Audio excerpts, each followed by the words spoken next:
watching via live stream. And before we do anything else, for those of us who are here, and if you're watching from somewhere else, I don't know if you're in a house with somebody or an apartment or someplace, and you probably already know them, but we don't necessarily. So for those who are here, as well as anybody else to whom this might apply, please introduce yourselves to the people who are around you, to your right, to your left, in front of you, and behind you.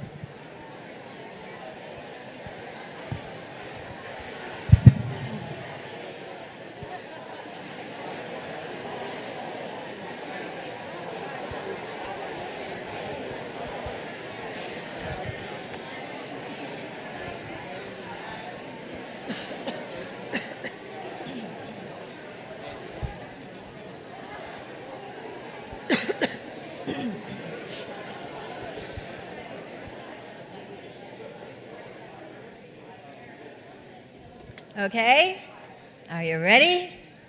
All right, now please join with me. Let's take a deep breath and close our eyes.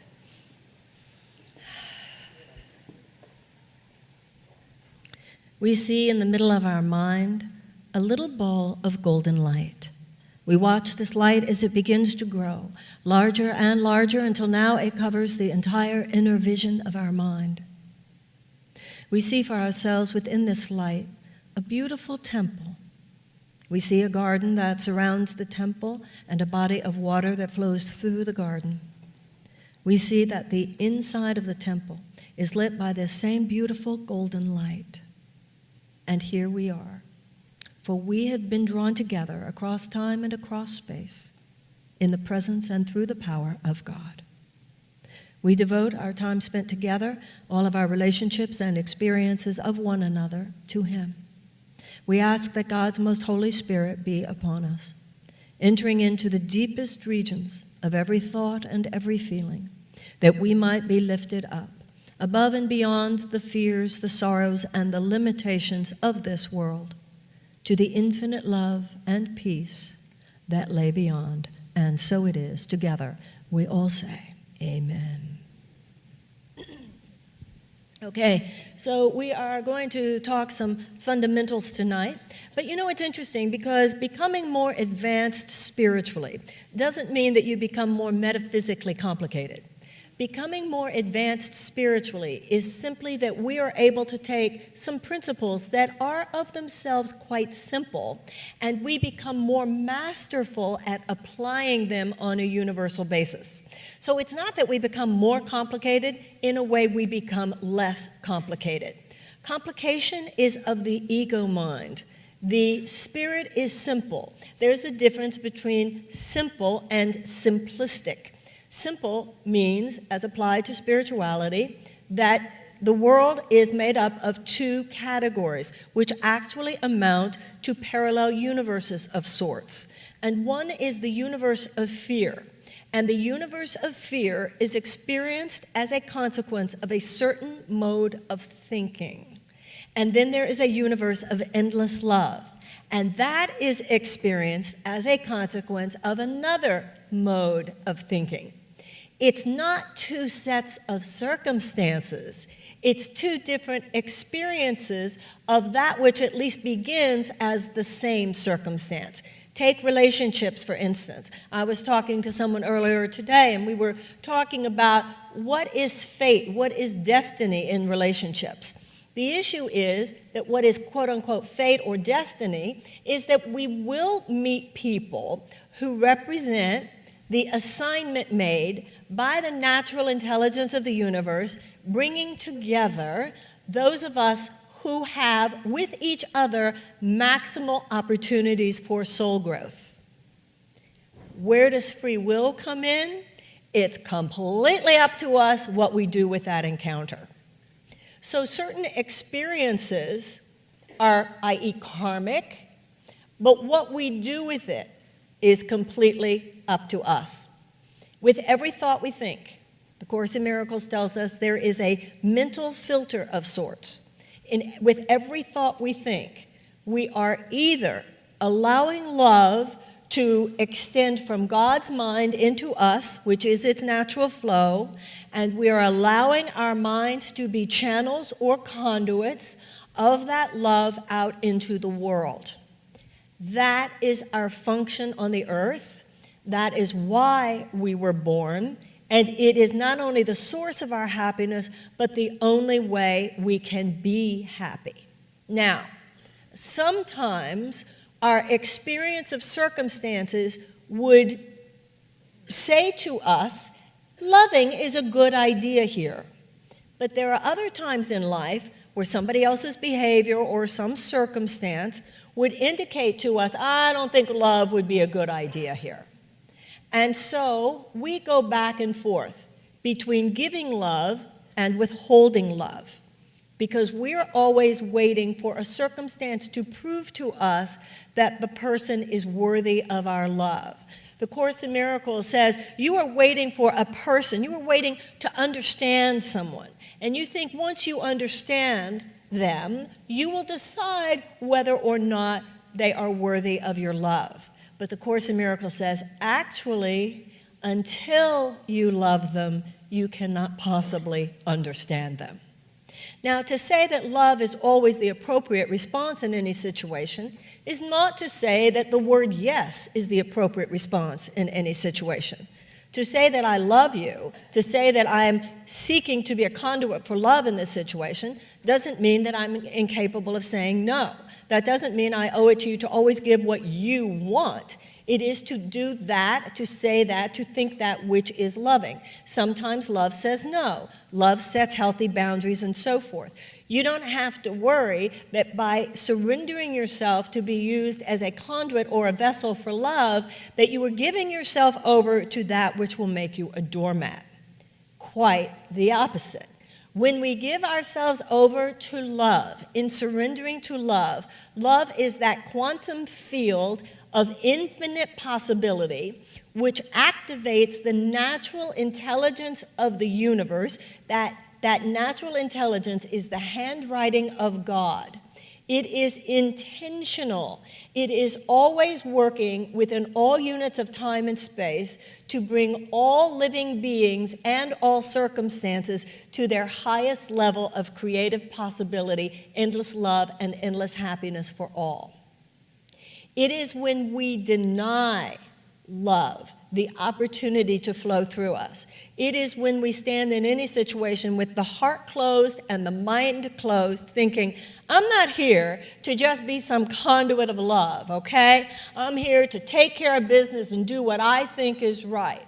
That is the way to guarantee you will be a doormat. Why is that? Because the mind that would argue thus, that you've got to take care of business, you've got to watch out for number one, is self-hatred posing as self-love. It is a malignant thought. Just as a cancer cell in the body is a cell that has decided to cut itself off from the natural functioning of life. It is a cell that has gone insane. It is a cell that says, I don't want to just collaborate with other cells to serve the healthy functioning of the bone, or serve the healthy functioning of the spleen, or serve the healthy functioning of the pancreas. I want to go off and do my own thing, be my own boss. That's a cancer.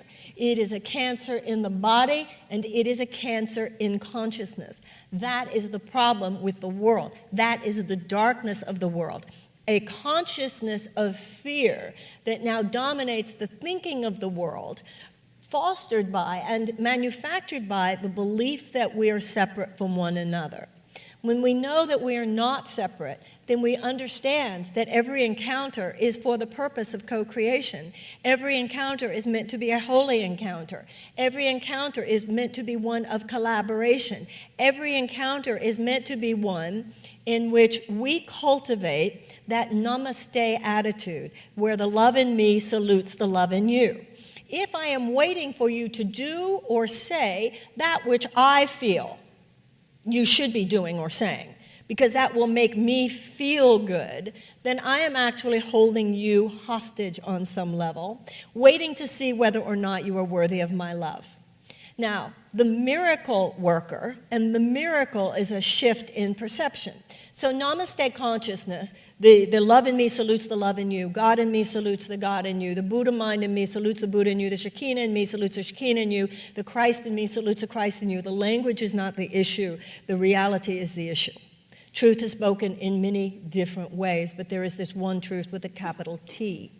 And in that shift in perception, how do we work a miracle? We work a miracle because I stand in front of you and I know that my physical senses should not be the sole registration of my reality. If I look at the world only through the mental filter that is cultivated by my physical senses, I will not see ultimate reality. Because you most probably will make a mistake every once in a while, just as I most assuredly make mistakes every once in a while. So as long as I'm looking to make sure that that look on your face was what I think it should be, and those words that you said were the words that I think you should say there, and the behavior and the activity is what I have deemed that you should do and should say. If I posit your behavior, the level of your physical body, which by definition is your separate self, if I make that the evidence on which I base my sense of reality, then I'm holding you hostage and I'm holding my hostage to the universe in which we are separate from each other, because the realm of circumstances is the realm in which we are separate. What the miracle is where I stand in any situation and I choose to extend my perception beyond what my physical senses show me to what I know to be true about you, whether that is what you showed me or not. Are you with me? So it's fairly easy to return love when people have said something loving. It's fairly easy to return love when people have behaved in a loving way. The miracle comes in when you are not necessarily saying or doing, you might be triggered, you might be reactive. Now, if you in your trigger are then not downloading, not expressing your most loving self, and I base my sense of who you are on that level of your reality, which is not your most loving self, and which is therefore not the real you, because only love is real, then I, by definition, am casting myself into that same universe that you are in. You are in a universe where you have forgotten who you are. Why? Well, probably something in childhood.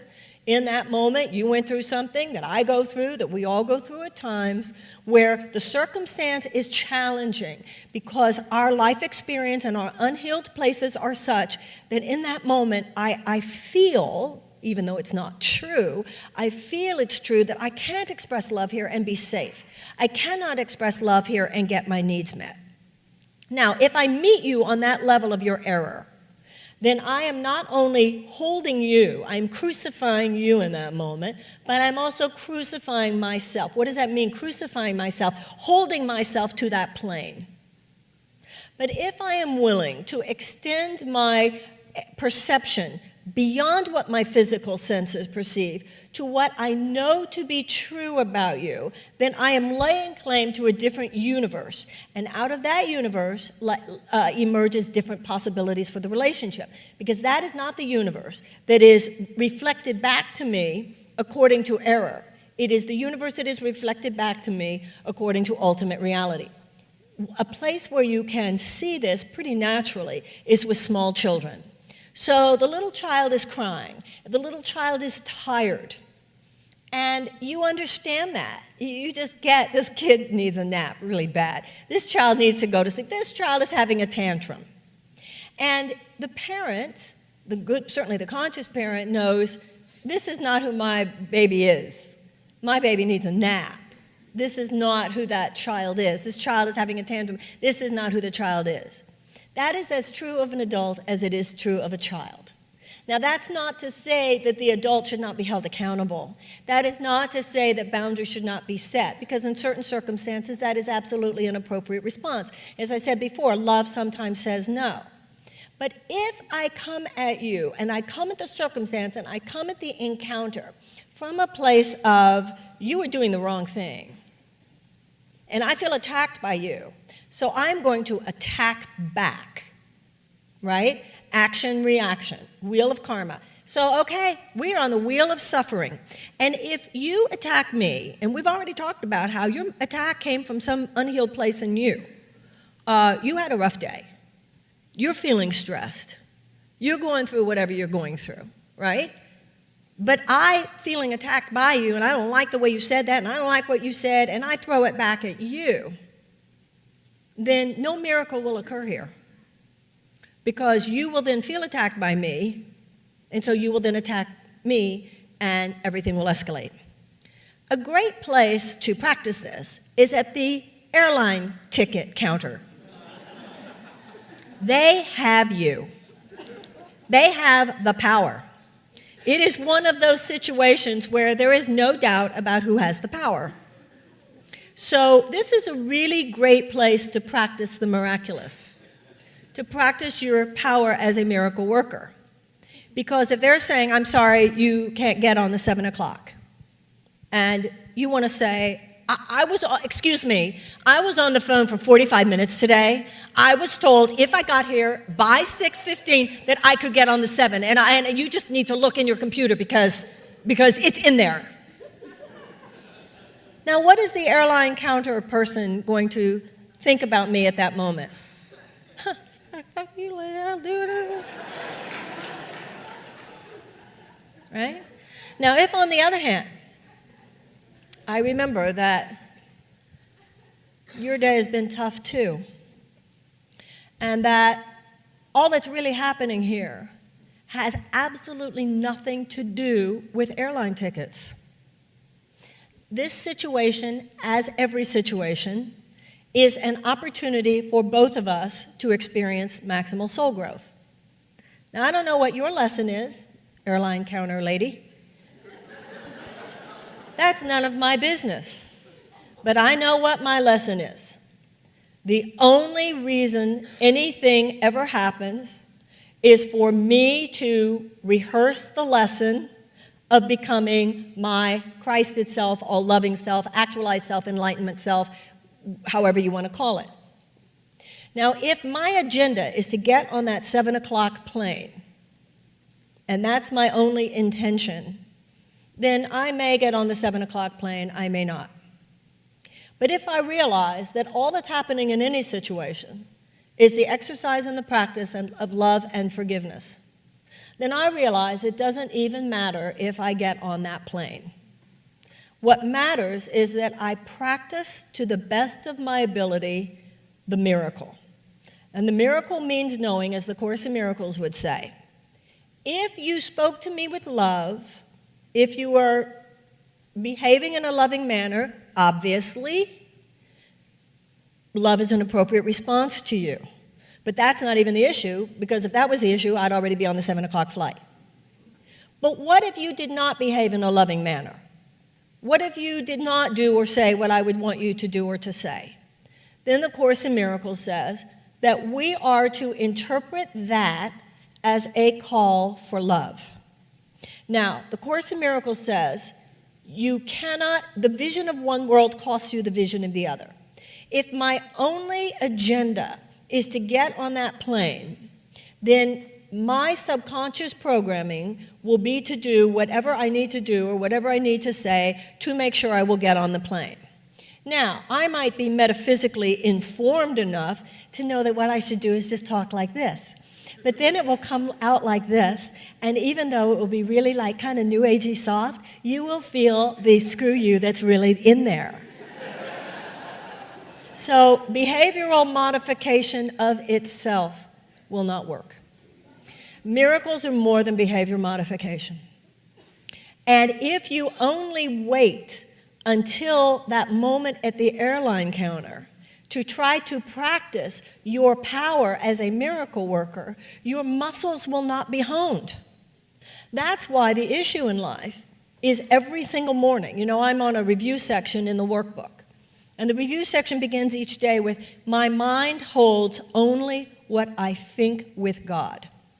The word disciple comes from the same root as discipline. It's like yoga, where you are training your muscles, but you are training your attitudinal muscles. And so the Course in Miracles is, in that sense, very simple. He says in the Course, my way is not difficult, it is different. There's nothing difficult about these principles. What's difficult is getting over our resistance to practicing them. Because the principle is this: nothing real can be threatened, nothing unreal exists. All that's true in any situation is love.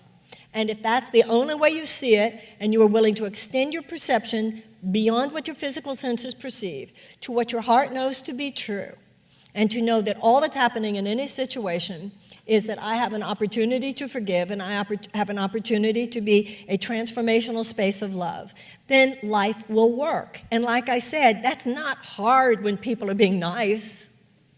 But the lessons in life and the challenges in life, if everything is intentional, if the universe intends that all things are lifted to the highest level of creative possibility, the universe therefore intends you to become enlightened, the universe intends you to become self-actualized, then what that means is that the universe is going to send you situations where it's not so easy. So the universe sent you to the airline counter lady today. Sent you to that situation, and we all have them. Now, we've talked here often about the idea of the vertical and the horizontal. In the Star of David, the Jewish Star of David, you have the pyramid pointing up towards the divine, intersecting the pyramid pointing down to the earth. In the East, you have the yin and yang symbol, very interesting, another visual symbol. And in the cross, of course, you have the crossing, the literal crossing of the horizontal and the vertical axis. What is the horizontal axis? The horizontal axis is everything happening on the earth. The vertical axis is that which is happening in our relationship with the divine. And the fully actualized enlightened self is when we are, in the words of the Course, our feet are planted on the earth, but our thoughts are thoughts of heaven. Heaven in the Course is not a condition or a place, but an awareness of our oneness. And that is our goal. That is the purpose of our lives, and that is our goal, which is the same thing as saying that is our goal. Our goal is to be happy. Now, our physical senses do not see the vertical axis. That's why if you go into a mosque, if you go into a church, if you go into a Jewish synagogue, in different ways, often you'll go into the Gothic cathedral, the Gothic churches, and it's pointing up. The Jewish architecture is often this way, pointing up. The Muslim is this way, pointing up. But even though they're different designs, they're all pointing up, pointing the mind up, pointing the mind up. And it's just like the spine. You know, the discipline is like if you have your spine straight, then the rest of your body functions better. And so the mind is the same way. Don't slump. Don't slump into the lower thoughts. You don't want to slump. You want your spine to be straight. You want to be responsible towards your relationship with the vertical axis. Now, that's not what the world tells you. The world tells you the vertical axis is fantasy or somehow removed from what happens on the horizontal. So the thinking of the world tells you if there's a problem on the horizontal level, try to fix it on the horizontal level. Like about relationships, for instance, or about money, or about health, or whatever. And so even though there are short-term solutions that are sometimes necessary and sometimes a very good idea that have to do with an application of a certain technique or technology to the horizontal level, that of itself fixes nothing. Even like what I said about the lady at the airport, if it's only a horizontal like behavior modification and trying to be sugary sweet or whatever, that of itself won't fix it. That might come across very patronizing or condescending or whatever. And that is why we say here all the time that the most important relationship is the relationship with God. If we make that our primary relationship, when our primary relationship is with God, and what does that mean? That's not something outside us. The Course says ultimately we come to understand there is nothing outside us. In that quantum field of ultimate reality, there is no time, there is no space. We don't stop at the confines of the body. So there's no outside us. You can call it all that is. You could call it God as I understand Him. You could call it the free flow of the Tao. It doesn't matter what we call it. But it is the idea of an infinite intelligence always working towards the highest level of creative possibility, good, happiness, joy, and love for all beings. And the purpose of our lives, the Course says, is that we become conduits for the creation, co-creation with God, of the good and the true and the holy and the beautiful. That's the point of our relationships. That's the point of our careers. That's the point of our bodies. And that, from A Course in Miracles perspective, is the key to making the relationship work. That is the key to making the career work. That is the career to health. That is the key to health. Because, for instance, take the physical body and health. The Course in Miracles says that the body is not who we are. And enlightenment is a shift from body identification to spirit identification. So if I think of myself as a body, and I only relate to my mortal horizontal plane experiences, then I am apt to feel afraid. I am apt to feel that I am in a realm of chaos. That's the universe I am inhabiting. Well, it is a universe of chaos. And the Course in Miracles says you are heir and at the effect of the laws that rule within the world you identify with. So if that's the only world that I identify with, and I'm always trying to make it happen. It's like in career where they say you got to take the bull by the horns. I love that one. It's suicidal to take a bull by the horns, right? So the Course in Miracles says, when we live from that place, we put stress on the body that the body was never meant to carry. And that stress is the source of sickness. So whether it's our body or our relationships, what does it mean to say that God is the primary relationship in relationships? Let's say something in intimate relationships, for instance. Well, if God is my primary relationship, and I make the vertical axis of my life the most important, then I experience myself as who I am. Neurosis, as Sigmund Freud defined it, is separation from self. The Course in Miracles talks about self with a little s, and it talks about self with a big S.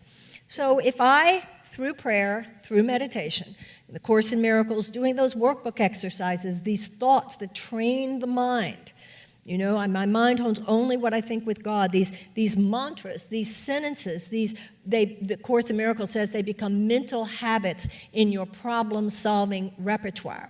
But whatever serious spiritual, religious, philosophical practice, to the extent to which it involves prayer and meditation, then the mind becomes trained. And then within that space, I experience myself in the fullness of who I am. Once again, God's not outside us. The Course in Miracles says we are ideas in the mind of God. God is all that is. So when He thought us up, we are ideas in His mind. The Course says He could not think up something other than what He is because He is all that is. What is all-encompassing, which God is, can have no opposite. So anything that is opposite total love is an illusion. It's a mortal hallucination. And that's what that horizontal realm is. The whole three-dimensional universe is, on the level of ultimate reality, a mortal hallucination. That doesn't mean these things aren't happening within three-dimensional reality. The point is that there is more to ultimate life than the three dimensions. But if I only identify with the three dimensions, then I experience myself at the effect of those three dimensions and only at the effect of those three dimensions. The Course in Miracles says, he says in the Course, I assure you, time and space are under my control. Time and space are under my control. I heard somebody the other day was talking about his rabbi when he was a child, and the rabbi said, well, let's talk about whether or not God really parted the Red Sea. And I have no problem with the idea that God did part the Red Sea. I have no problem with the idea that God didn't part the Red Sea because, as Jack Kerouac said, it's true even if it didn't happen. I read an article recently. These scientists, was so interesting. They have now discovered that there is this phenomenon that happens in the ocean that's basically a tornado in the ocean. So it is actually a natural phenomenon that can occur, that there's a tunnel created in the sea, which I just thought that was so amazing. But the point is, regardless of whether or not it is some physical phenomenon that you can point to and go, oh, wow, that's so amazing, much more likely it's something where I changed my mind and I just got a phone call from that person. I completely forgave her, and then she doesn't even know that, and the next time I saw her, her attitude was completely different. In other words, by my change of mind, by my forgiving, I literally transferred, that's the real meaning of conversion. It's like converting an electrical appliance. You convert from one universe to the other. So the idea here is that by your being solid about who you are, then you are not dwelling in a fractal self. If I am one with God, and that is my mental practice, that is my spiritual practice. I wake up in the morning. If you have a time to take a shower, you have the time to meditate. The Course in Miracles says even 5 minutes spent with the Holy Spirit in the morning is enough to guarantee He will be in charge of your thought forms throughout the day. If I've meditated, if I've prayed, if I've done the Course, whatever my practice is, and when you wake up in the morning is when your mind is most open to new impressions. That doesn't mean you do that and you'll be an enlightened master. But it does mean the chances of your seriously blowing it will be greatly diminished that day. It will be a much diminished possibility that you will say something you wish you hadn't said, that you will send an email you wish you hadn't sent, that you will take an action you will later wish that you hadn't done. You will have perceptions of other people that are far clearer because of your alignment with God. When I do not have that alignment with God, I can't necessarily explain why, but I feel incomplete. And the ego mind, which is the belief that I am separate, doesn't want me to see the source and to recognize the source of that delusion.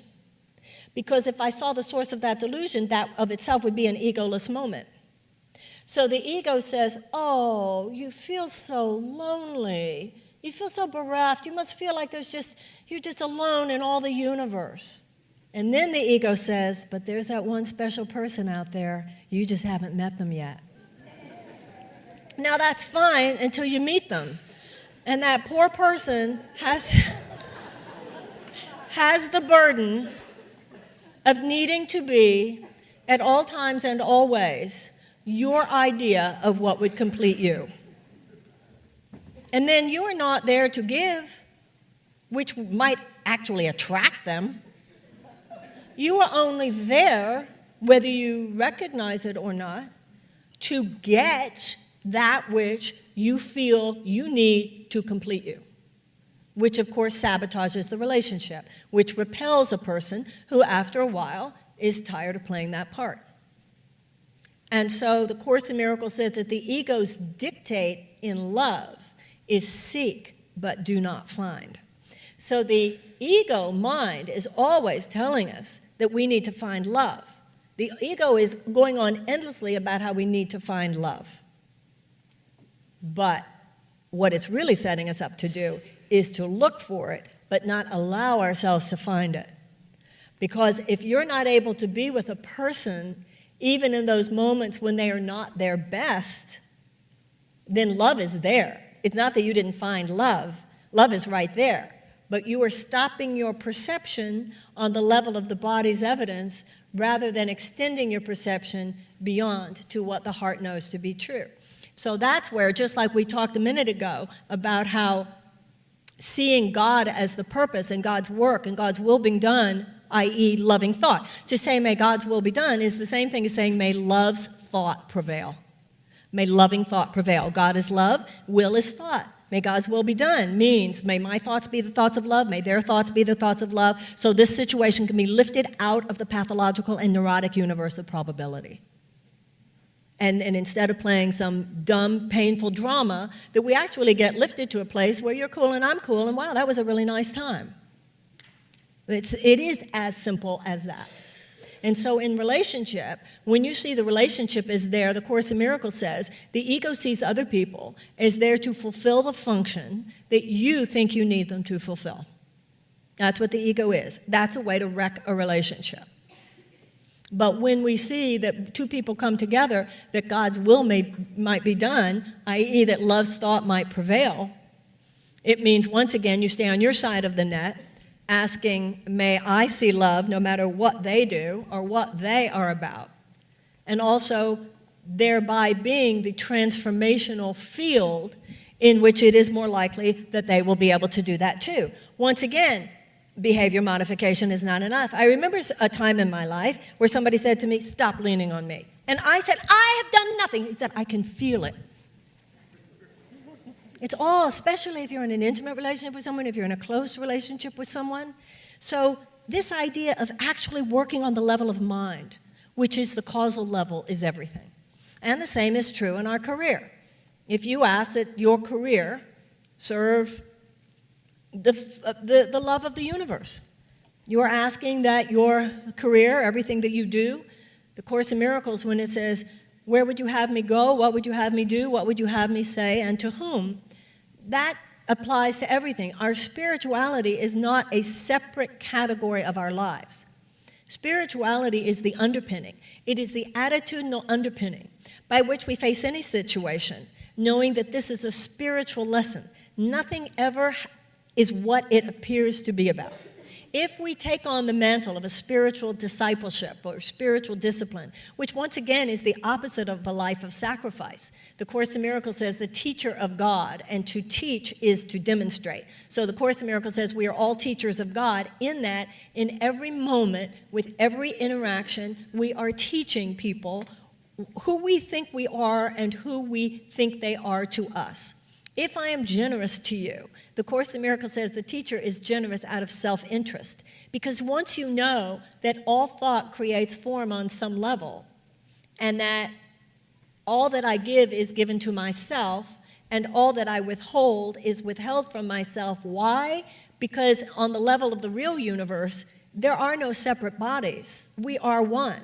So what I do to you, if I bless you, I will end up feeling more blessed. Even if you don't make me feel more blessed, I will feel more blessed. And if I attack you or judge you or blame you, even if you don't attack me back, I will end up feeling like you did. Or somebody else will show up to do it. So once you get that every encounter, you know, I was talking to someone the other day about relationships. And this man has a tendency to fall in love a lot. And this man was talking about his deep sense of karmic, attachment to all these women that he has met and felt these attractions to. He said some people told him it's all projection because he doesn't think it's enough. I don't necessarily believe that. I'll go along with that's a powerful karmic connection, and that's a powerful spiritual connection, and your souls are drawn together, and that's why you're thinking about it all the time. I don't have any problem with that. The issue is that intersection point. The issue is to know that that does not cast aside the conversation of how many people might be getting hurt along the way. And our responsibility of integrity and accountability, and to ask ourselves, is anybody harmed by my falling in love this often? And where I go with this, and who gets left behind, and how many people are in tears when I leave the room, right? So the idea of living from a place of dwelling within the mystery and knowing that we also want to embody complete, perfect righteousness, right useness of the mind, integrity, impeccability, and accountability to other people. And counterintuitively, we do behave with greater righteousness, righteousness on the planet, on the horizontal axis, when we are dwelling in a space of absolute commitment, dedication, devotion to the vertical axis, which is our relationship with God. So sometimes I say to people, do you do the Course in Miracles? Do you do, those who feel the Course does not claim to be for everybody. If it's for you, you know it. So some people who say they are attracted to the principles of the Course, I'll say, do you do the workbook? Because the Course in Miracles says the workbook is the crux of the Course. It's 365 days worth of lessons. It's exercises where you are given a sentence, and that sentence just becomes your salvation all day. It's like you feel yourself getting a little neurotic, feel yourself getting a little stressed, feel yourself getting a little crazy, just think that thought. It's a mantra. It's the power of the mantra. And it's so interesting when people say to me, sometimes I do. I'm not very good with it. Let's look at this for a minute. Look at our resistance to doing something that costs no money, and takes, in order for you to have a minimum, even with transcendental meditation, says 20 minutes, you get ahead of the stress, but even 10 minutes, you stay on top of the stress. Just look at your own resistance to meditation. Look at your resistance to doing something that is that easy and that free and that powerful. I mean, doesn't that tell us everything that we need to know? If you go to the doctor and the doctor gives you a medicine, and I say this to people all the time who have physical symptoms and are seeing meditation as part, I always say this is part of your spiritual medicine. If you go to the doctor and the doctor gives you these pills and you say, okay, now let me write this down. Now how many do I take with breakfast? Or do I take 1 or 2? Now do I do that, is that with food or without food? Okay, so I do that for 4 days. Okay, let me write this down. So I do that for 4 days, breakfast and dinner, but I take that with food. Right, okay, I got that. Okay, then after 4 days, on the 5th day, it doesn't matter. And you get like totally, you wouldn't even dream of not taking the pill every day. Not taking the medicine every day. But with meditation, a power that is, or whatever your spiritual practice is, that has the power literally to determine, because the Course in Miracles says, all thought creates form on some level. To just do those tweaks of attitudinal expression, attitudinal placement, which affects the ground on which you stand. And sometimes, as miserable as we might be, we will say, I do it sometimes. I mean, I always find that just fascinating to look at in myself. And yet, if I wait until I'm at the airline counter, I wait until it's crazy, I wait until I'm in need of a miracle, and I go, okay, now wait a minute, what did that book say, or what did that lady say? What did she say? Okay, I'm supposed to think, Jenna. I think I'm supposed to bless her. Am I supposed to bless her while I'm talking to her? Am I supposed to be quiet? Did she say be quiet? And I can't remember exactly what she said. We want to be in shape. We want to be attitudinally in shape, just like you get in shape physically, so that you can do the whole walk, you can do the whole run. You want to be in shape so you can move. Spiritually, we want to be in shape so that we can remain still within ourselves and be non-reactive, so that you don't get crazed by that woman. You just know that she's a child of God who needs help that day. You would be practiced in you would have started loving her and blessing her halfway down the line, because you would be present in knowing that all life is about a spiritual practice, and you know that all you want to do in any situation is blast people with love before you get there. This stuff is not hard. But when Martin Luther King said we have a power in us more powerful than the power of bullets, that's what love is. This is a power that we have. A power to love, the power to forgive, the power to have compassion, the power to practice it, and the power to ground ourselves in it on a daily basis is what makes us spiritually fit. And then what we find in life is that we don't create so many negative dramas. We don't participate in so many negative dramas. And when we do, we know there's a lesson here.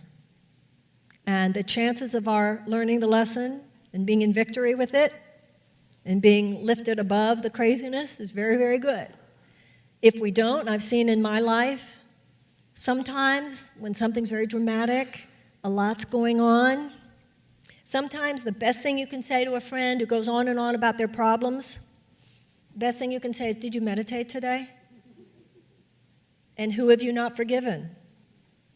Have you meditated today, and who have you not forgiven? Have you meditated today, and who have you not forgiven? Have you meditated today, and who have you not forgiven? Now, somebody who doesn't really want to hear that, they'll hang up on you. Right? And the most important person for us to say it to anyway is ourselves. Did I meditate today, and who am I not forgiving? So everything that I just said is pretty simple, not complicated. Like I said, it's not that it's hard, but the getting over the resistance to doing it is hard. And just like I talked about how we resist doing the exercises, it's developing the mental habit of being in line at the airport, and you start praying and blasting that ticket counter person with love way back in line. And this is the thing, and this is a climax of it all. This is the point of it all. If I am seeing, and to the extent to which I see my entire life as only that, there is no mental space for neurotic craziness.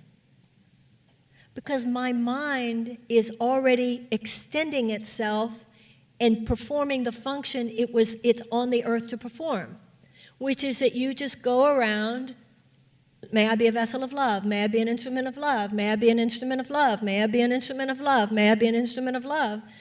And then, because there's light there, darkness cannot be. But there's no such thing as neutral thought. So in any situation on any day that we are not saying, may I be an instrument of love, may I be an instrument of love, I'm not providing light. Light in the Course in Miracles is defined as understanding. And in the absence of light, there is darkness. And that darkness is chaos, misunderstanding, unkindness, and the suffering that follows. Some would say it can't be that simple. But when you actually look at it, you realize that all the complication in the world is actually a reflection of the fact that we didn't hold on to that which was most simple. So Richard's going to come up here with me. I also want to say about our beloved Richard that it's his birthday today.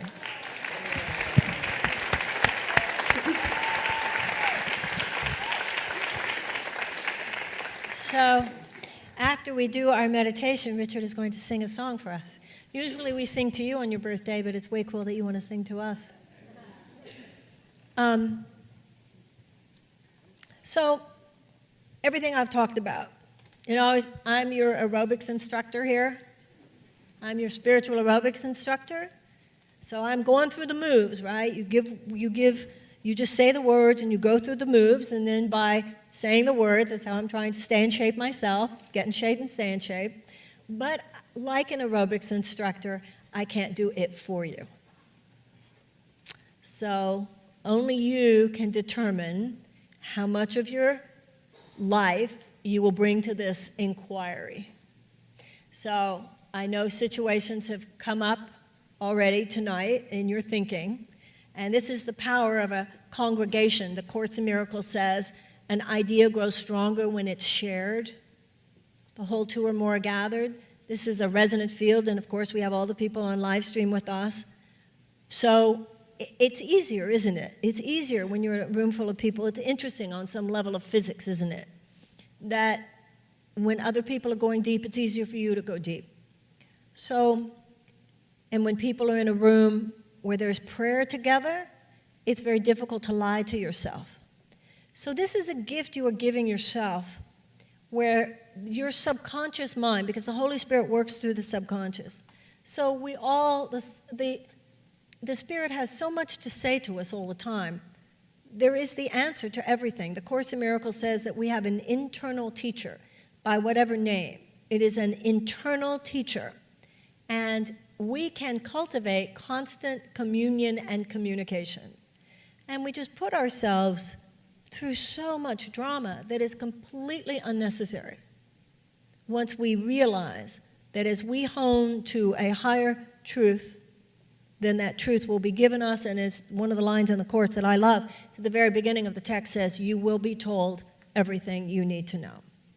So when we go into this meditation, Once again, just gently allow your subconscious mind and the Holy Spirit within you really listen to yourself. Just allow yourself to be present with your own inner knowing and wisdom. So many of the mistakes that we make in life are because we don't listen deeply. We don't live wisely. We don't live with deep reflection. We don't live with contemplation. And I've made terrible mistakes in my life that I have then thought about, God, if I'd only thought about it for the weekend. What was I thinking? How many times have we made terrible mistakes in life and then go, what was I thinking? Well, you weren't. So let's think. Let's take a deep breath, close our eyes.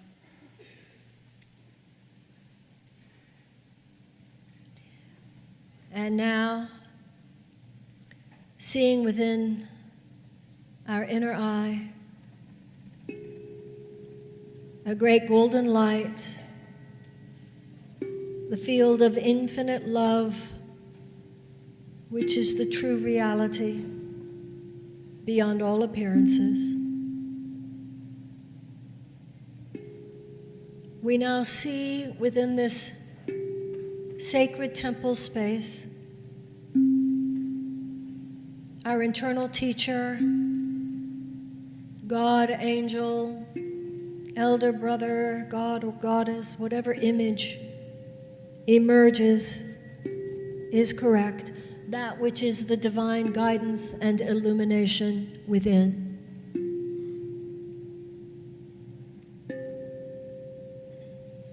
And now we think of a situation or situations, circumstances or relationships which cause us stress or cause us fear,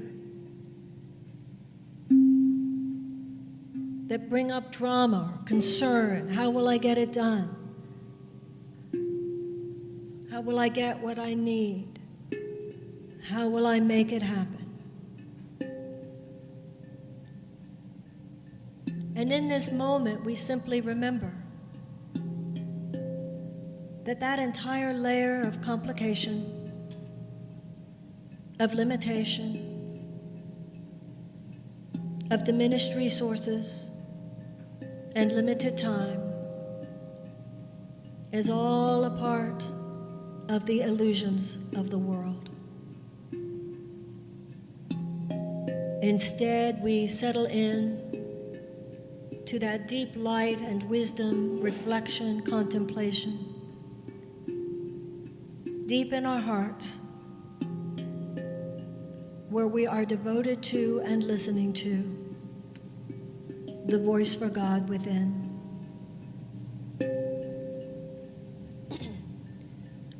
And now we think of the person, the relationship,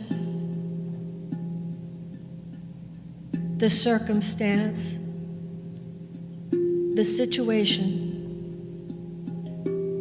that has caused us stress or fear. And we place it all in the hands of God.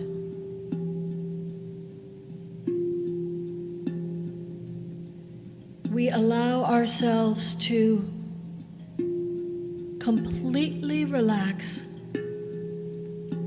to let go attachment, to know that our trying to fix, to strategize, to make happen, to figure it out, to analyze, is not the miraculous mind.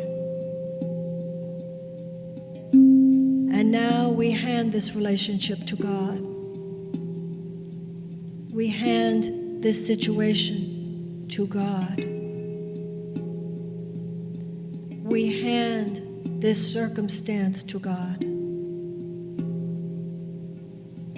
And as we do, the burden is removed from us. The stress is removed from us. And we dwell instead in a field of miracles.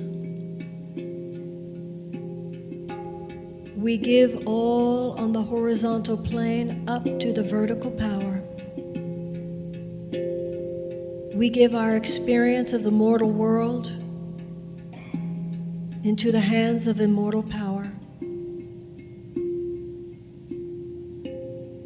And as a consequence, we now know, have utter knowledge, conviction, and faith that the universe shall be infinitely malleable. Resources will appear. Love will prevail. Time will expand.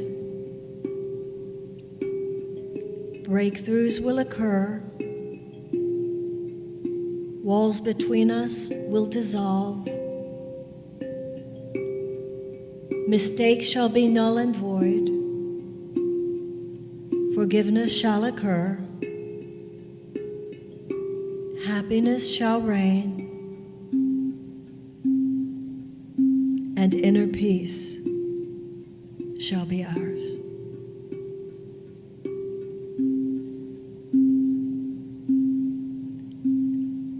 Here in this instant, touching upon this immortal truth, we allow ourselves to feel the arms of God around us, the hand of God upon us.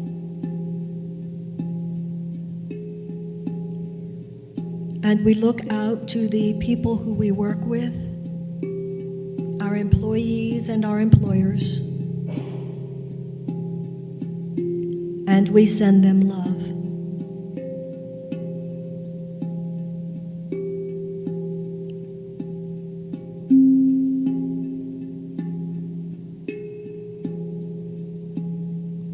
We think of all the people in our family, living or beyond the mortal plane, and we send them love.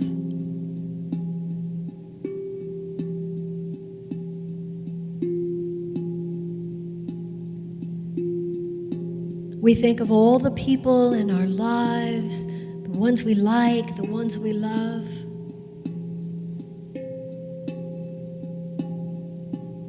and we send them love.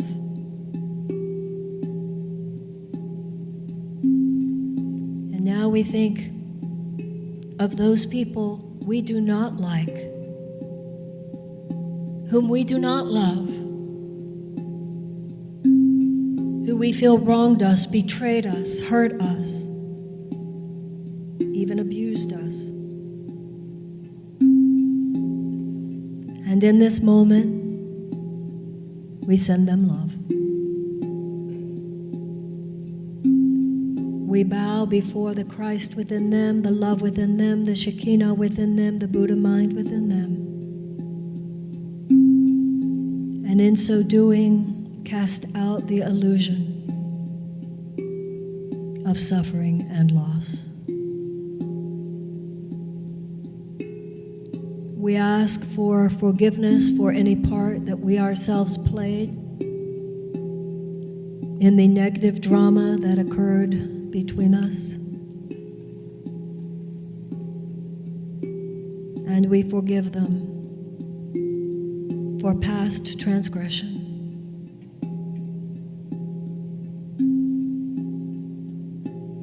In this moment, we convert our thinking from the realm of illusion and mistakenness and suffering and fear to the universe of infinite love, which is our ultimate truth. In this place, we feel no stress, but only inner peace. We carry no burden, for our burdens have been given to God. The past is over, it can touch us not. We place the future in the hands of God and into God's presence. we enter now in this holy instant where all is made new, where all is made right, where miracles happen, where there is only forgiveness. Hallelujah. Praise God. And so it is. Amen.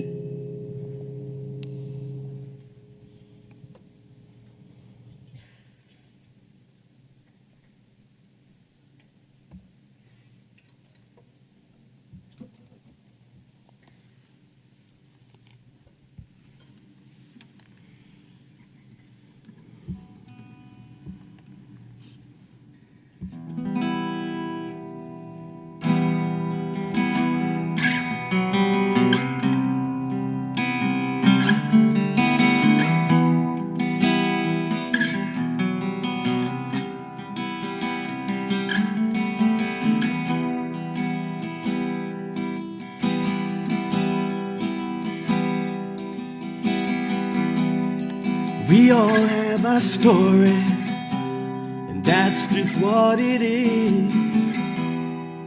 We can transcend it if we choose to. In the midst of all the tragedies, deep down in the darkness of life's experiences, there is a light within that guides me to remembrance of all that is.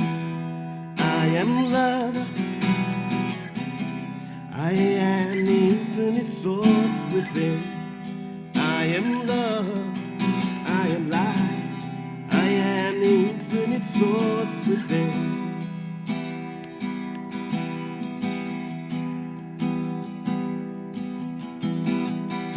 Truth is acceptance of all of my weaknesses.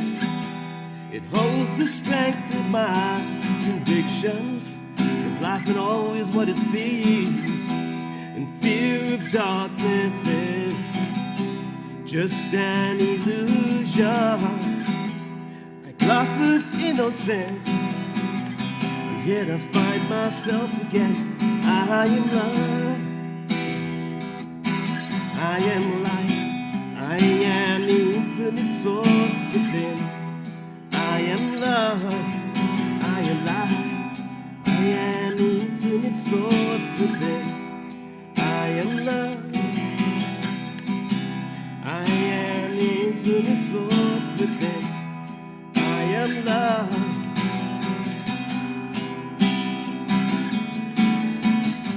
Tragedy, opportunity, challenges are here to awaken me.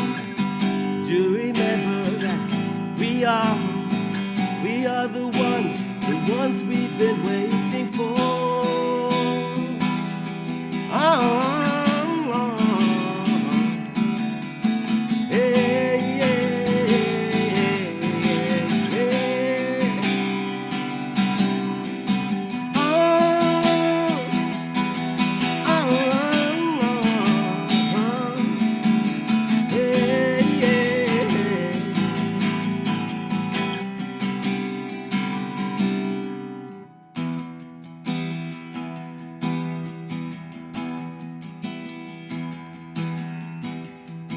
Patience is the key to my sanity. It opens up the door to my heart for the love of humanity. Now who would think that an enemy is an angel disguised, here to awaken me from the darkness and to know that inside I am love. I am light, I am the infinite source within. I am love, I am light, I am the infinite source within. I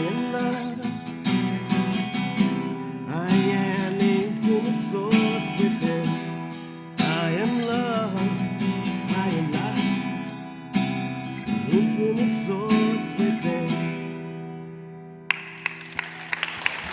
Richard, we wish you the happiest birthday. Thank you for that beautiful song. Wow, how beautiful. Wow.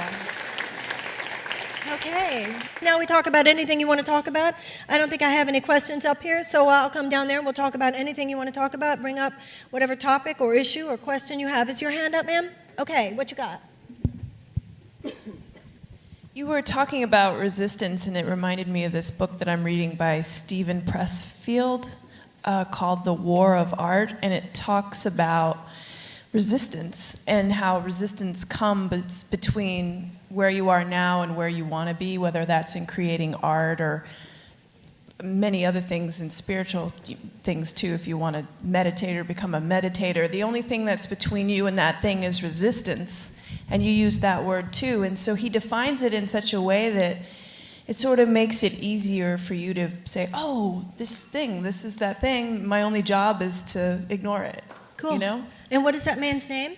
Stephen Pressfield. Pressfield. And what is the name of the book? The War of Art. The War of Art? Mm-hmm. Cool. Well, Yeah. thank you for telling us about it. It's always cool to hear about good books. Yes, over there. Somebody has your hand up? Okay, over there, yes. Hi, Robert Wilson, a.k.a. Santa Claus. Santa Claus. Just wanted to give an update. We were great this year. We had over $1,500 we collected. Yes. All total. And that bought, with discounts from the Big Lots and CVS, over about $3,800 worth of toys that we took down to the Los Angeles Mission, and they gave them out to all the needy children and stuff. Robert, So, thank you so much for yeah, doing well, that. thank you all for being there. Thank you, Robert. Okay, who's next? Yes, over there. Marrianne, I want to personally and publicly thank you. Nearly 20 years ago, you endorsed a book that I wrote as a prevention to breast cancer. I don't know if you remember me, but I've emailed you over the years. But I want to thank you Oh, sure. because, I'm trying not to get emotional, because that was a turning point in my life, recovering from cancer and taking 5 years to write that book. And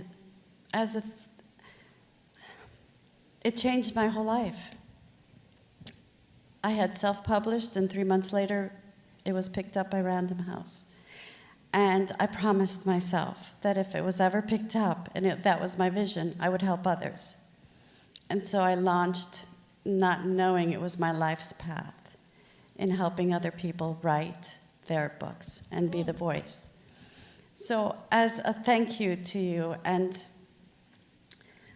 my way of paying it forward, if you will, it's been brought to my attention that many people have been asking about what to do with their books, how to get them written, and so on and so forth. I want to offer everyone in your audience an opportunity to have their questions answered for free and some complimentary time. Because I was there, and I would like to thank So them. you're probably referring specifically to self-publishing, which you did originally? Both. Both. Well, that's just Both. wonderful. Okay, that's Self-publishing wonderful. And what is your name? I'm Stella Togo. And you will be standing where at the end of the evening? Wherever that you'd people like could talk me. to you. In the lobby. Mrs. Stella, so turn around Right so here. everybody can see you. Hello. So, for those of you, and you're right, that gets shared here quite a bit. People feel they have a book in you, and you want to write your book, and you have questions. Stella's there to talk to you. Yes. How cool is that? It is my pleasure, because I know what it's like. Yay. And it's my way of saying thank you. Well, thank you. And may I have a hug? Thank you. Thank you. Thank you so much. Thank you, and it's beautiful. Hi. Fine, thank you. How are you?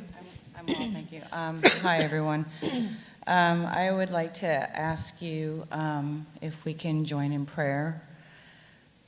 This is very hard. My childhood wound is being gay. And at 47, I spent the last 4 years at my mother's bedside, the mother who was unable to accept me as gay, and she was Jehovah's Witness, and she passed from Alzheimer's, and I'm grieving. It was in September. But my prayer is to my peers. I'm unable to attend lesbian 12-step programs right now because I'm being physically attacked by very mean-spirited people. And I'm hurting, and I don't want to hurt. And I don't want to attack them. And I want my mind to be at peace. Because sitting with my mom was a direct result of being a student of the Course in Miracles, when I was able to see her spirit and not her body. And I was able to forgive her, and I was able to be present. But I'm suffering. And it's Forgive me, I know you, but I can't remember your name. Camille. Camille? Thank you. I'm so sorry. Thank you. All right, so let's all say a prayer with Camille, shall we? Dear God, Camille is suffering in her heart, and we know that you know, dear God, all the details. We know that you know her grief, her pain. We place her mother in your hands, and we place in your hands her relationship with the person or people, whatever is going on, the 12-step meeting, whatever the drama is, we know that you know, dear God. And so we join with Camille in praying for a miracle. As in this moment she prays that there be removed from her heart any judgment or blame, even towards those who she feels have hurt her. May forgiveness now occur. May these relationships be made new. May she and everyone concerned be lifted above and beyond the walls of separation. May those walls now divide. Please pave a new path forward of endless light and endless love and peace for Camille and for all the world. And so it is. Amen.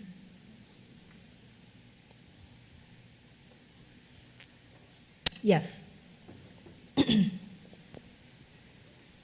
Thank you. Hi. And I met a gentleman on an airplane, and I'm not quite sure I pronounced his name right. I don't know if he's here tonight. Mateo? Mateo. I haven't seen Mateo in a while. So you met him on... Okay. Well, I married at 18. Yeah. And it was an abusive marriage, and so divorced at 25. Uh-huh. And no family. And I went to the bookstore. Lots of prayer. Went to the bookstore and picked up your book.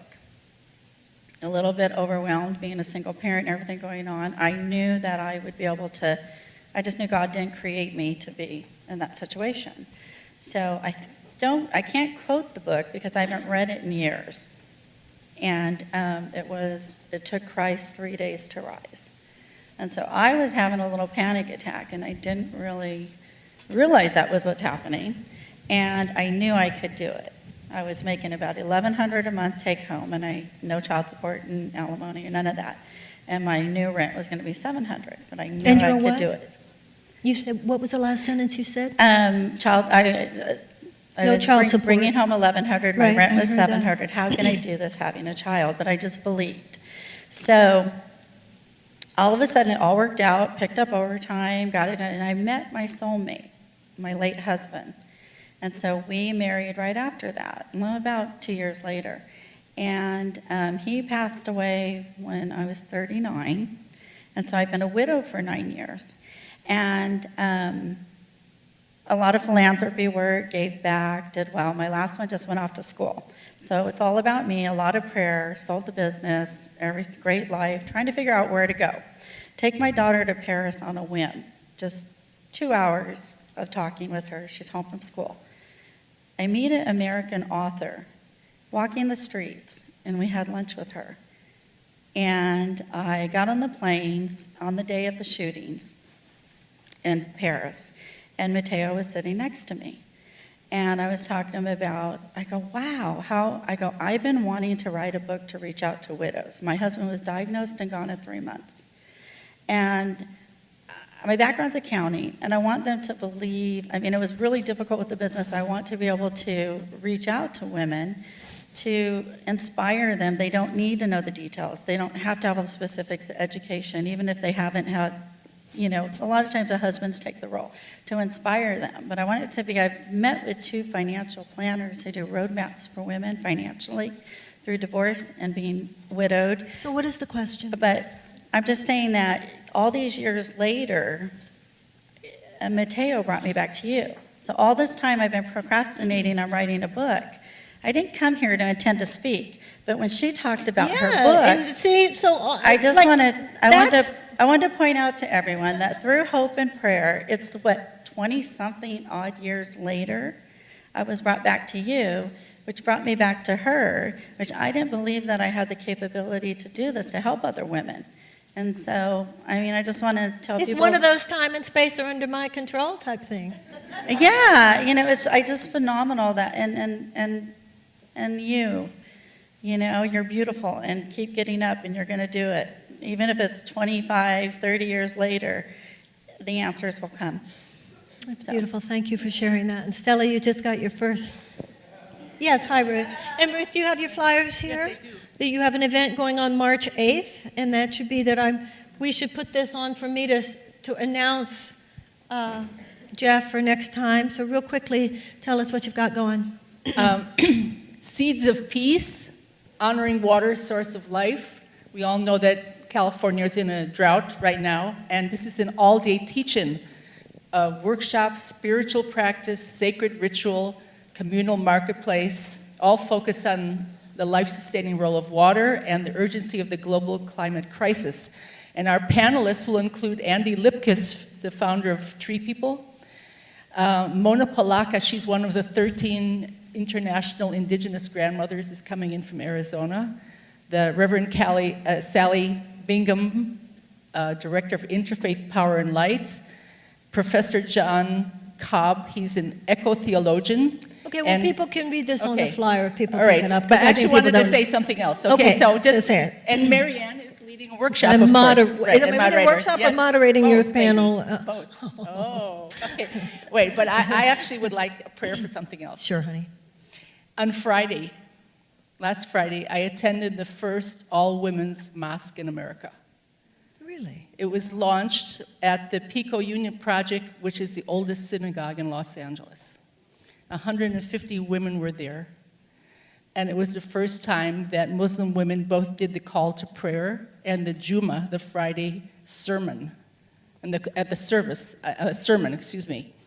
And of course, they were receiving flack from a lot of quarters, but it's a really important moment. We all know every day we cannot open up the TV without hearing about what's going on in the extreme version of Islam, which is not mainstream Islam. And so I would like to ask for a prayer for all these Muslim women who are empowering themselves, becoming leaders, and changing the face of Islam from within to what it was originally intended to be.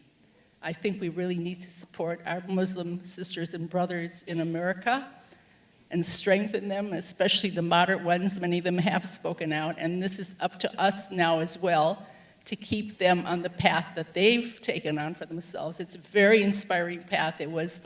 There were Jewish and Buddhist and Christian women at that event to support the Muslim women. So I would like to say a prayer for those women. Yeah, and do for you the know mosque. Irshad Manji? Yes, of course. Yeah. From Canada. Yeah, I knew her several years ago. She's a fantastic Muslim woman. Yeah, we should have her here sometime. Yeah. Oh, that's great. Okay. We'll definitely, Jeff, put that on the prayer list for Muslim women who are starting their own mosque, and that's beautiful. Great, thank you, Okay, Ruth. thank you very much. Okay, yes, ma'am. And we did pray for your health, and I'm so glad that you're doing better. Well, that's really, I want to just thank everybody and just say, but, the power of prayer. And I was in intensive care because I got a lung transplant. It went okay the first day, and then my heart stopped. But what was amazing was my son, who is not spiritual at all. When I was in intensive care, him and his girlfriend came here on the Monday night and asked everybody to pray. I remember. And that made such a big difference in my son's life. And when he came back with, my daughter has been here often with me. But then my husband and I had been separated and brought him. And them praying around my bed together because my son was leading the prayer because he'd been here. So I want to say thank you to everybody, because the collective consciousness of everybody praying is just an amazing thing that we don't even begin to know. Well, that's so profound that your son, who wasn't even into that stuff. Yeah. I remember him asking for the prayer and saying, "You might remember my mother. She's here. She usually wears purple." I said, "Yes, I remember." Wow, well, that's beautiful. The other thing, one technical thing, I've got a smart TV and I'd been trying to do the streaming, and I'd been writing emails, and nobody seems to be able to tell you how to help you to do it. How to do what? And where have you been writing your email? To the whatever comes up on the streaming thing, but in a smart TV, it's not explaining, like, how do you get it? Well, wait a minute. First of all, you've been trying to do the live stream, you mean? Yeah. Is that what you're talking about? And so when you've written, has somebody written back to you, or you haven't?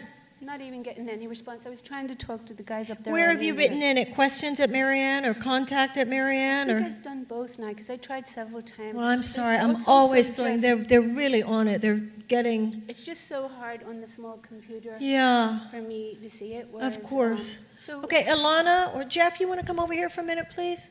No, just to pass it on so that. No, just get her email. Will you here, please, for me? Thank you. So that we'll make sure, probably my daughter India, because she's so much better at the technological stuff. She or Alana or somebody, and they will. Okay, I'm so sorry. Jeff, will you just, hello? No, here, honey. Okay. Your name and your email, and tell me your name again. Rita. And you just got a lung transplant, and look at you. Listen to a 42-year-old man. I had 17 new pints of blood. My kid said I'll be like, what do you call me, the Rolling Stone? Or something, and I'll be like, and I'm going to the gym every day. I'm working out an hour and a half. I'm like, I'm really turned the corner now. So I feel, that's, thank you for all of that. I'm so sorry about the live stream, and we'll get you all set up. Okay, I'm so sorry. Okay. Some questions about the Course in Miracles and stuff now, too. Okay, yes, sir. And then we'll go over there. Yes. Hi, Marrianne. You doing okay time-wise? Yeah. So today I met my birth father for the first time after 22 years. Whoa. Yeah, 4 years ago I found my birth mom for the first time, so... And how did it go? Sorry, I'm trying not to get emotional. It opened up a lot of feelings that I thought I had resolved. And I'm just curious, like... How is it that we can think that we resolved those feelings, but when you're faced with that moment of opportunity, those insecurities going to come back? I'm adopted, and I thought that I had resolved, those parts of my life, and it was amazing kind of knowing that this was supposed to happen, because he's from my hometown, and when we had found each other, he had just so happened to be out here in Los Angeles for 2 days, so. I knew that it was the best decision to make. And my second part of the question is, how can I give it up to God for Him to take on the situation now and guide what the relationship is supposed to be? Okay, so give me a little more information. Yeah. Were you given up for adoption? I was given up for adoption, yes. And were you raised by nice people? Yeah, a wonderful family. So you were given up for adoption as an infant, and you had a nice upbringing, but you felt as you got older that you wanted to meet your birth parents. Yeah, all growing up, I felt like that was, right. I wanted to know who I was. Okay, yeah. So how did it go? So 4 years ago, you met your birth mother. Yeah. And how did that go? It went great. Okay. The relationship now is kind of, I guess I never thought about what happens after you meet a birth parent, and that's been a struggle with my birth mother, She kind of wants that mother role. And yeah, I understand. Okay. And then but today you met your birth father. Yeah. And tell us a little bit about. Yeah, so it was more than I thought that it would ever be. It was a feeling of joy. It was a feeling of all the answers I've gotten.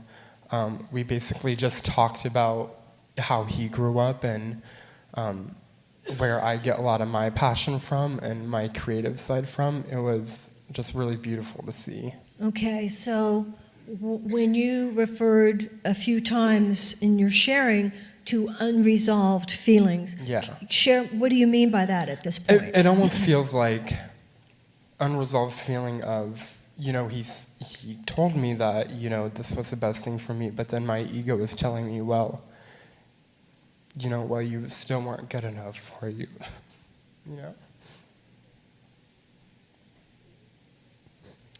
So, are you thinking that if your two biological parents had raised you, your life would have been better? No.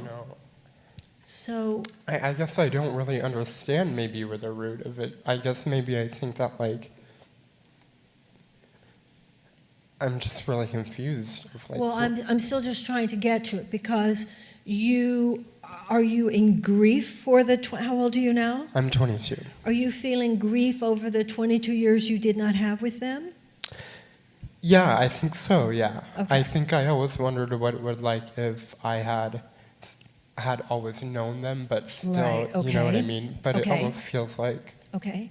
And did they both share in their own way where they were coming from at the time that you were put up for adoption and why? Yeah, I got to ask that, and I guess, maybe where I still hold on to that feeling is, well, why was I the only one that was looking for you, or why was I the only one As reaching opposed to out? them looking for you? Yeah. Well, you know that's the agreement of adoption. Yeah. That they wouldn't be looking for you. Yeah. Right? So at this point, as a child, it is natural that the child feels it must be something that I did. Like if parents get divorced or if parents gave me up for adoption, part of being a child is the magical thinking that it was because of me.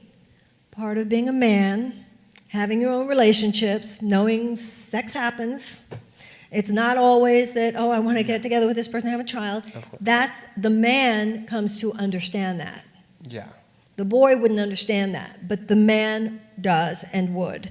And it's now your turn. This is a great initiation for you. You get to have them, but what your mind is doing, this is how the ego, talking about the whole resistance. So now you get to have it all. Now you get to have it, and you're very, very young. I know you don't see that, but really you have many, many years that you can now experience with them. So really this great gift has been given you, and this is what the ego does. You're just in so much emotion around it, and you have discomfort. Sometimes emotion is overwhelming, and so the mind wants to label it, categorize it, explain it, just because it's overwhelming. And right now, there's nothing for you to do except be in this profound state of overwhelm. Yeah. You met your father today for the first time, and you dug him. And he explained things, and it's overwhelming. Yeah. And so you're just trying to do something to, in a way, limit the overwhelm. When really just be overwhelmed. It's an overwhelming day.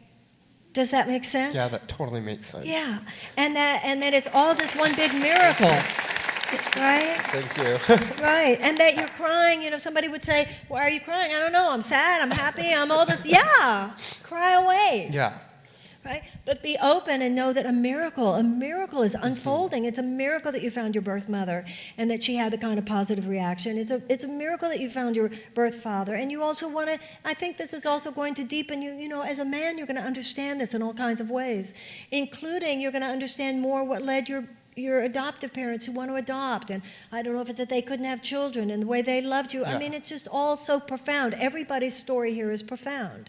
But that's the profound thing. You were a baby, and then you were a boy, and now you're a man. Yeah. And that's what's profound here. Now you get to be the one who is not just taken care of. So just be open to the miracles, stay with God on it, and just let all these miracles unfold. It's only just beginning. It's not about what you didn't have, because now what you get to have. Does that make sense? That makes sense. And what is your name? My name is Spencer. Is what? Spencer. Spencer. Okay, yeah. Well, please put Spencer on the prayer list, and we're going to pray for your whole modern family. Thank you so much. Okay, yes. Good evening, Marrianne. Tonight I arrived with a thought that I wanted to share with you. And then this evening, when you spoke, as if you were just looking right at me and speaking, I came up with this in my meditation that you were speaking about the 15 minutes. Well, now I'm up to 40 minutes and I'm trying to get to work, but I'm still dreaming. So my dream included you, so I'm coming to you for your wisdom and your help. I came up with the idea that you were speaking about fear, and then fear includes cancer. You used the word cancer on the stage tonight, right? Mm-hmm. On the other side of the pendulum, you talked about love. Mm-hmm. Both so powerful. So I thought if you would be so kind to be so generous and thoughtful, if we could have an evening here on a Monday night focused on healing, and then all of us could invite people that are in the process of healing and induce them with collaborative, full we used room to of do love. that during the AIDS crisis. We used to do So much love. Mm-hmm. We all have friends, family, ourselves, people in this room right now, people live streaming. They can invite their friends. Good idea. And their loved ones. Mm-hmm. But something else happened in this meditation that I had this morning. We've been speaking about the African American, the cop, the white man, the Jewish person. And when we see this, we're going to see that they are all in common. We have disease. So as they sit here, or we can view them, you're going to see the white man, you're going to see the African American man, and they're going to have something in common. They're in the process of healing. We're all together. I believe in one day that the disease could be the connection to all of us coming together and seeing one, and that eventually a terrorist will see it and feel it and stand with us one by one, voice by voice. And so one of the ways I feel this could be, I've experienced other people with cancer, and I've utilized your books. So when I get lost, I start reading to them. Mm-hmm. I don't know what else to say. Yeah. Okay, well, I think the idea, and like I said, during the AIDS crisis, we did do healing services, and you're right, I think that would be a very good idea. I don't think we should do it on a Monday night, but we'll do it on another night, and we'll announce it on Monday. So I think that's a good idea. Let's do a healing service, and we'll see where we can do that. I think that's a great idea, so thank you for bringing that up. Number one, we will do that. And one quick thing, okay. Richard, we say happy birthday, we love you, we see love in you. Thank you. I don't know, I think maybe we better sing happy birthday to him. Yes, thank you. Are you ready? Happy birthday to you. Happy birthday to you. Happy birthday, dear Richard. Happy birthday to you, and many more.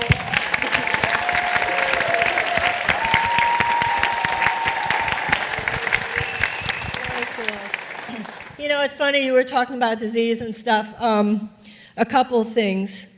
A man, was it last weekend or the weekend before, we talked about Martin Luther King? And he talked about his uncle or his grandfather or someone having been a policeman who actually took Martin Luther King to jail, right? And then the black woman who, right, and she had no idea. And of course, there's a fascinating story of George Wallace, who was actually, if you saw the movie Selma, he was the governor of Alabama at that time. Tremendous racist, tremendous bigot. And he ran for president. I guess that would have been in '68. Right? And he was shot in an assassination attempt. And the people who ended up, and he became a paraplegic. And then he was taken care of by mainly black helpers. And before he died, he went through a tremendous public apology, public recognition, repentance, atonement, totally, and said that it was because of the extraordinary people that he had met who had helped take care of him in that situation. And I remember people saying, yeah, well, he's just doing this because he's about to die. And I was like, well, yeah. Yeah, but that is sort of the point. And it was very profound. So you're right. It is often physicality and the humility that it can introduce into our lives can be a great spiritual awakening. Yeah, thank you. And thank you for mentioning, we'll do a healing service. I'll figure out like where and all that. Yes, ma'am. My name is Lisa. Hi. Nice to meet you. Actually, this is the second time I met you. I met you at TriFit Yoga when you were running for Congress. Yeah. So The nice to yoga see you community again. was unbelievable to me. That was wonderful. I'm a little nervous standing up because I came here because I wanted to share something with you that you have obviously been an incredible inspiration for me in my life. And I have had a very magical story in my life that started when I was a teenager in a Midwestern town in Minnesota. And it was a connection with Michael Jackson that he started coming to me in spirit at that time, which seemed very, as a child I was very precocious, and I didn't realize that I was feeling things until I was a teenager. And visions of him coming into my family's life started to happen in the late 80s. Now, when you come from a town of 900 people in Minnesota, and he's the biggest entertainer in the world, you think that you're going a little crazy. I was a fan of his singing and dancing like everybody else. But these feelings kept coming, and the only person that I could tell that knew that I wasn't going off the deep end was my mother. I told my mom, I said, I don't know what it is, but I think Michael Jackson's going to come into our life one day. And my mom, being the amazing human being that she is, she said, I guess we'll see then. What began what I call the Michael miracles, the unexplainable events of spirit, started to happen 5 years later. We ended up being out in California. My mom was working at a health food store in Solvang, California. And a woman was in there who happened to be the head housekeeper at Neverland. She had a conversation with my mom about the products she was buying, and at the end of the conversation, she says, I don't know what it is, but would you be interested in a job working out at Neverland as a housekeeper? And my mom says, well, I've never done professional housekeeping, but I guess I'd give it a try. So, long story short, my mom ended up working as one of the housekeepers, one of the good housekeepers out at Neverland from 1993 to 1996.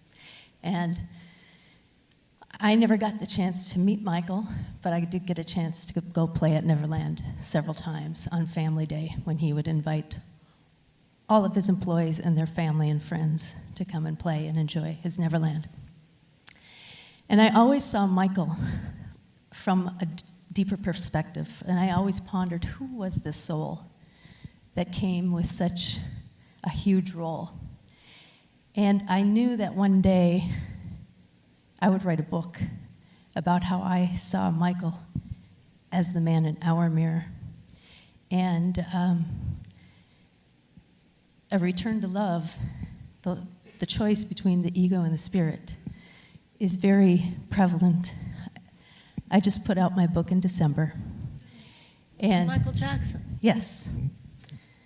Michael Jackson, the man in our mirror, a reflection of our collective soul. And Marrianne, this is your gift, my gift to you. Thank you. And how this all, just to tell you, I was writing a book in 2007. I've been writing a book. I have a horse. She's going to be 34 in May, and I've had her since she was a year old. She's my little angel in life. She's carried me physically and spiritually through life. I was writing a book about what she was teaching me. A week before Michael died, I was working with my writing coach. Michael came up in conversation. Long story short, my writing coach at the end of the conversation says, I don't know what it is, but I feel it's time for you to write this book. I was like, really, what? Long story short, Michael prepared me that he was going to be leaving.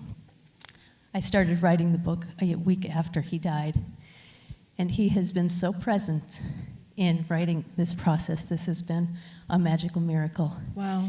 And this is, I wanted to dedicate it to Marrianne and thank her for her inspiration. Thank you very, very much. So, thank you.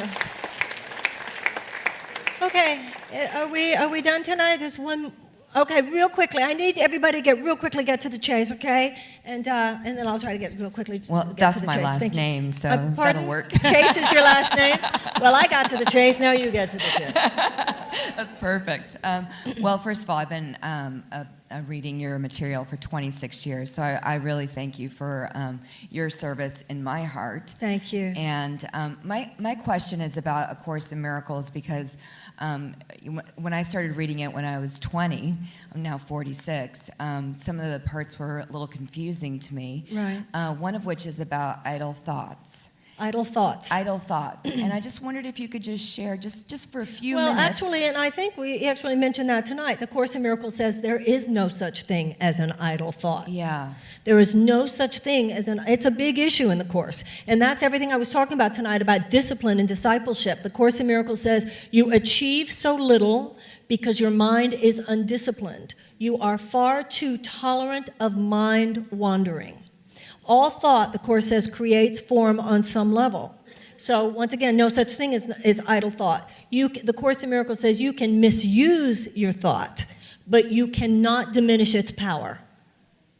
So I might be, that's why sometimes a friend will say something and you'll say, cancel, cancel, cancel. I remember when we were kids, we would say, take that back. I remember as little kids, we say, take that back. Like there was this instinctive knowledge. So there is no such thing as idle thought. And that's part of, like, in Buddhism, it talks about right thought, right action, right speech. It's extremely important. It's part of what we were talking about tonight, being careful. Now, that doesn't mean you hide from yourself your thoughts. So when you see yourself having a negative thought, a judgmental thought, an unkind thought, sometimes it's not as simple as just don't go there.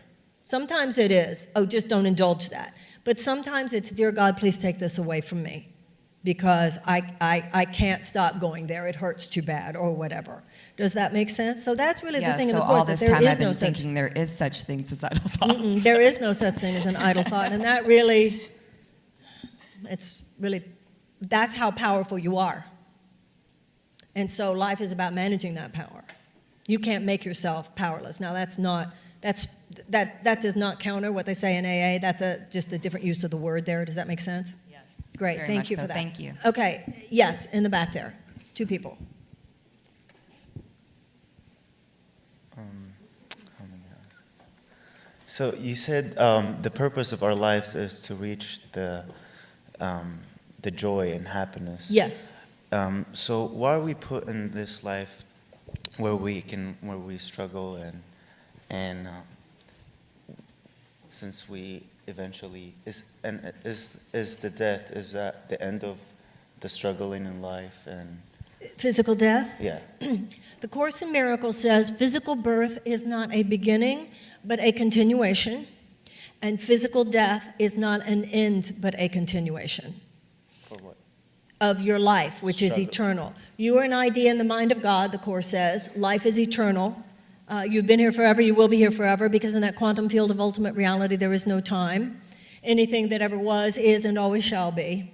So this physical incarnation is but one little blip on the screen of the larger life. And it is, there's something said in the Course, and I think it's said more than once, where it says something about, you can see all this now, or you can wait till the point of death. You will see it at the point of death, but you will see it. And a lot of people have spoken here of situations on deathbeds and all kinds of things that we've all, many of us have been around people. But when all of a sudden it all becomes so obvious that all that's real is love. I love you too. I know I had one of my most profound experiences at my sister's deathbed with my sister and my brother, and all of this love among us became so obvious, and all this sense to me, and I think to them as well, that we had wasted so much of our life as siblings by things that ultimately did not matter. So that's what the Course in Miracles says, that the issue is now, the only time where God's time, called eternity, intersects linear time, is in the present moment. But that's how we feel, like we suffer. What's the purpose of Well, the Course there is no purpose to suffering. The ego has no purpose. To the ego, suffering is the purpose. To the ego, pain is a peak experience. Suffering is the ego's purpose. Love and joy is the Spirit's purpose. But when you, and everything we were talking about, particularly tonight, is how often, the Course in Miracles says you are host to God or hostage to the ego. So when I proactively cultivate love, forgiveness, compassion, non-judgment, non-attachment, living in the present, you just work it. In those moments, my thinking will lead, because all cause has an effect, to the experience of inner peace. In those moments when I indulge, obsession about the past, obsession about the future, judging you, thinking I need something outside myself, all the ego issues, I will suffer. And that's really what a talk like tonight is about. It is that simple. So that sometimes we say, well, it's complicated, because what we really don't want to face is how, well, the worldly situation is complicated, but what's going on the level of consciousness is not so complicated. Now, the suffering in Judaism, the suffering has to do, particularly the imagery of suffering is the slavery of the Israelites by the Pharaoh. In Christianity is the suffering of Jesus on the cross. And in Buddhism, it's the suffering that Buddha had to see. When Siddhartha climbed over his father's wall, saw suffering, age, and death for the first time, and that led to his enlightenment. So in all the great religious and spiritual systems, suffering is the story, but that's not the point of the story. It leads to what in Judaism is then the deliverance to the promised land. In Christianity, the resurrection that followed the crucifixion, and in Buddhism, Buddha's enlightenment under the Bodhi tree.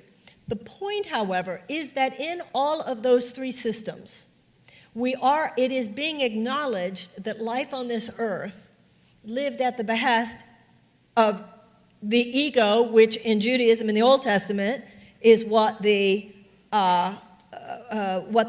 Pharaoh is. In the New Testament, it's the experience of the cross, and in Buddhism, it's the appearances of the world, the Maya, or the illusions of the world.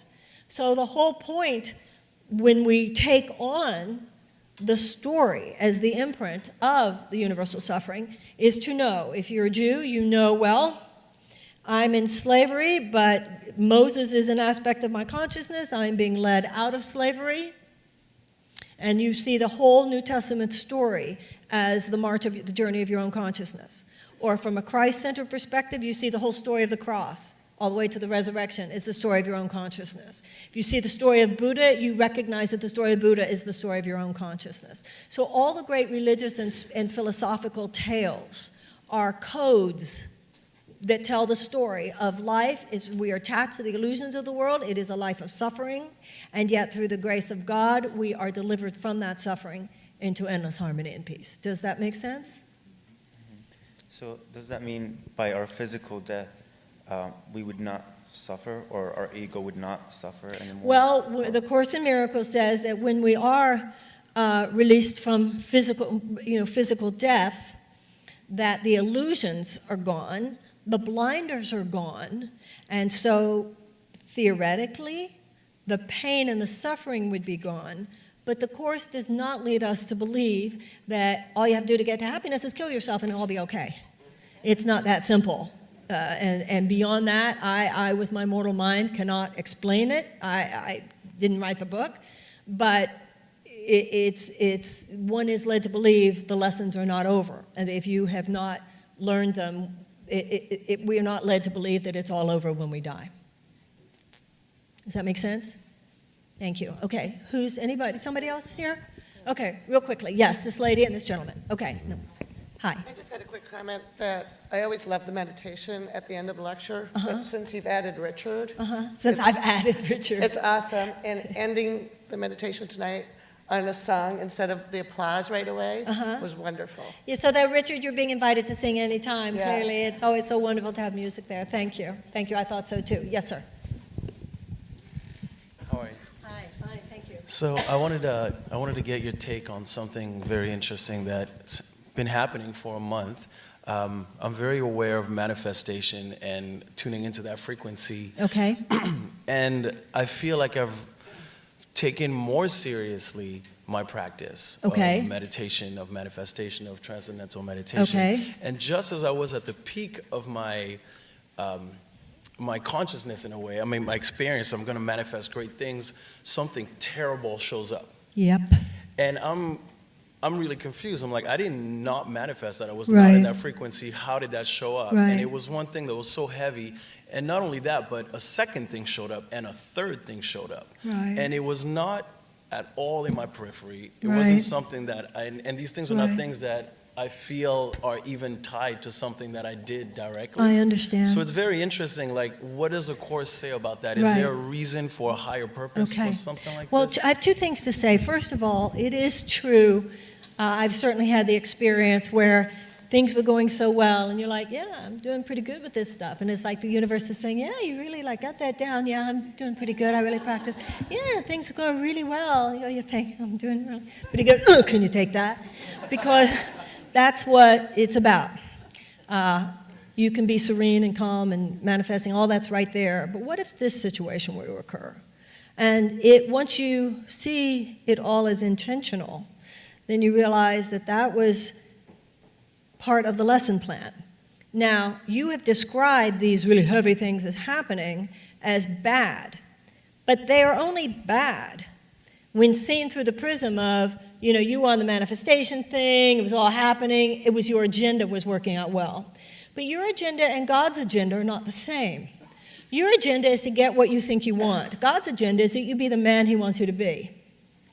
So if you look at it that way, and you look at these things, and look at what you were challenged to be, not just to do, but to be, how you were challenged to look at it, how you were challenged to forgive, how you were challenged to rise up, what you were challenged to burn through, what you were challenged to put down once and for all, then you realize God's so much smarter than you, and the plan is so much bigger than you thought, and your little idea of manifestation is nothing compared to the manifestation of one who creates babies, flowers, mountains, and oceans. Okay. All right. I think I'm really sorry I'm going to run up, but you can talk to me as I'm walking up. Yes, because we need to. Yes, I'm listening. I have a question to what you just said. Okay. Because you were talking about God and about, in a way, like fate, as if God is outside of us, as if there is a force out there that puts up lessons for us, that has a higher plan for us. On the other hand, what you said today too, is that we are God. We are the God source. And there's no separation between that source. So how can then there be a God out there, or a plan, or a lesson out there to be put up? First of all, I did not say you are God.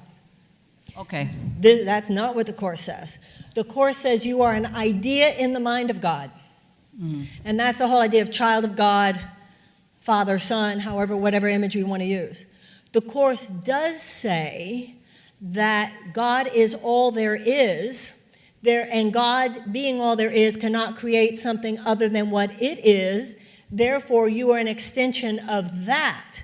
However, the Course says the one difference between you and God is that God created you, but you did not create God. I'm not going to get into Pardon? that. Yeah. All right. I understand what you mean. So when That's what the Course says. talked about the creator of the mountains and the oceans and the rivers and stuff, if you want to talk technically, the theology of the Course in Miracles, actually you would not say technically that God created the mountain. You would say that we, with our thought of separation, came up with the whole idea of the mortal world. However, it's almost like God said, well, I wouldn't have done it, but as long as you went, I'm going there with you. Mountains, rivers, babies, flowers, etc. So when I say God, even when I'm talking about that, not talking about something outside us, but just the ground of natural intelligence of the divine, by whatever name we call it. But the words we use are not what matter, and the Course in Miracles says words themselves are but symbols. But when you think of one sperm and one egg that come together, and then these cells start emerging, and they form brains and lungs. What is it? I don't care what name we use, but I couldn't have done that. You couldn't have done that. So to stand in awe, before the mystery of the great divine intelligence by whatever name, that emerged, whatever name you give it, from something greater than your mortal mind. Isn't there in that separation between spirit then and the body and so forth, which on some level is, but if we say it is one, that spirit in us. It is one the way a projector and a movie. On a certain level, right. Okay, so you see a movie screen. And all that the movie screen is showing you is what's coming from the projector. So in a way they are one, but in another way they're not. Well, then the question is who's observing it and who is creating it. No, it's actually not a question of who's observing it and creating it. It's the idea that the physical world, the mortal world, the three-dimensional reality is a screen, the Course in Miracles says, onto which are projected my thoughts. And if I stand in a space of remembrance of all the things we talk about here, then my thoughts will vibrate with a frequency where the chances are much enhanced that what I will manifest is harmony, truth, beauty, love, happiness. And if my mind is not, then what I will still project. Once again, there is no such thing as an idle thought. One way or the other, I am going to, the Course in Miracles says every thought we think is either an extension of love or a projection of fear. Does that make sense? Okay. One other little thing for those of you who are left. Watch me on Bill Maher Friday night. Send me a little nervous, so send me love and good energy, okay? Thank you. Kind of nervous. And I'll see some of you, I'm sure, tomorrow night. Lisa Bloom and that other, the gentleman, the lawyer on Ferguson and the race thing. I think let's be conscious. Okay? All right, let's say our final prayer, and thank you very much. As my mother would say, God willing, we will be here next Monday night. Let's pray.